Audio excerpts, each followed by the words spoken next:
হাম্বলি। এই হাম্বলি মাযহাবের ইমামের নাম আহমদ ইবনে হাম্বল, জগৎ বিখ্যাত মুহাদ্দিস। একক স্বতন্ত্র হাদিসের কিতাব হিসেবে পৃথিবীতে সবচেয়ে বড় যে হাদিসের কিতাব, ওইটার নাম মুসনাদ আহমদ ইবনে হাম্বল। 40,000 হাদিসের কালেকশন আছে এটাতে।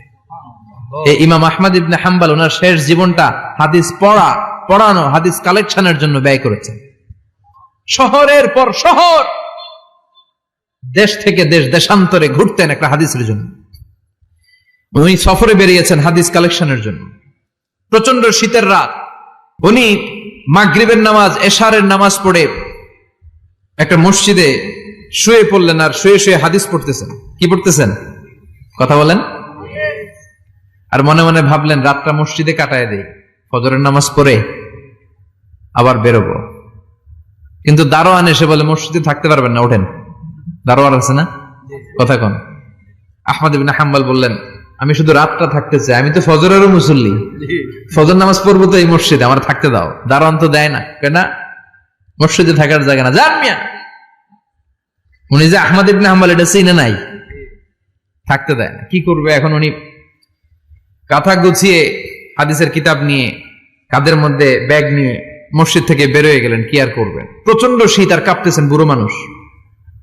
পথিমধ্যে দেখলেন বাজার একজন খাব্বাজ, শাবুন খাব্বাজ, যুবক রুটি বিক্রেতা। সে রুটি বিক্রি করে, চুলার মধ্যে রুটি সেকে। সে যে সালাম দিল, আসসালামু আলাইকুম। যুবক বলে, ওয়ালাইকুম আসসালাম।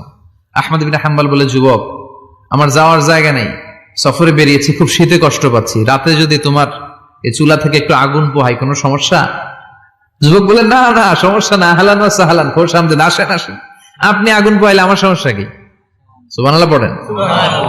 আল্লাহ শুকরিয়া করে উনি বসলেন আর আগুন পোহাচ্ছেন। আর খেয়াল করলেন যুবক রুটি বানায় আর পরে আস্তাগফিরুল্লাহ, রুটির দলা বানায় পরে আস্তাগফিরুল্লাহ, খামির বানায় আর পরে আস্তাগফিরুল্লাহ, রুটি নিয়ে উনুনের ভিতরে, চুলার ভিতরে সেকা দেয় আর পরে আস্তাগফিরুল্লাহ। দোকানদারের কাছে কেউ আসলেই সে রুটি দেয় আর পরে আস্তাগফিরুল্লাহ। ক্রেতার কাছ থেকে টাকা নিয়ে ক্যাশ বক্সে রাখে আর কি পড়ে? আবার রুটি বানানো শুরু করে আর কি পড়ে? খালি এটাই পড়তেছে। ইমাম আহমদ ইবনে হাম্বল তো অবাক, কিরে এটা আবার কেমন যুবক, খালি আস্তাগফিরুল্লাহ। উনি প্রশ্ন করলেন, যুবক ঘটনা কি?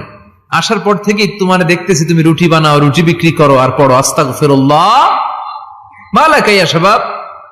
যুবক বলে, আস্তাগফিরুল্লাহ আমার সবচেয়ে বেশি পছন্দের আমল, আমি সব সময় আঠার মতো ইস্তেগফারের সাথে লেগে থাকি আর সব সময় পড়তে থাকি আস্তাগফিরুল্লাহ, আর এর বদৌলতে আল্লাহ আমারে মুস্তাজাবুদ দাওয়া বানিয়ে দিয়েছে। সুবহানাল্লাহ। আহমদ ইবনে হাম্বল তো অবাক।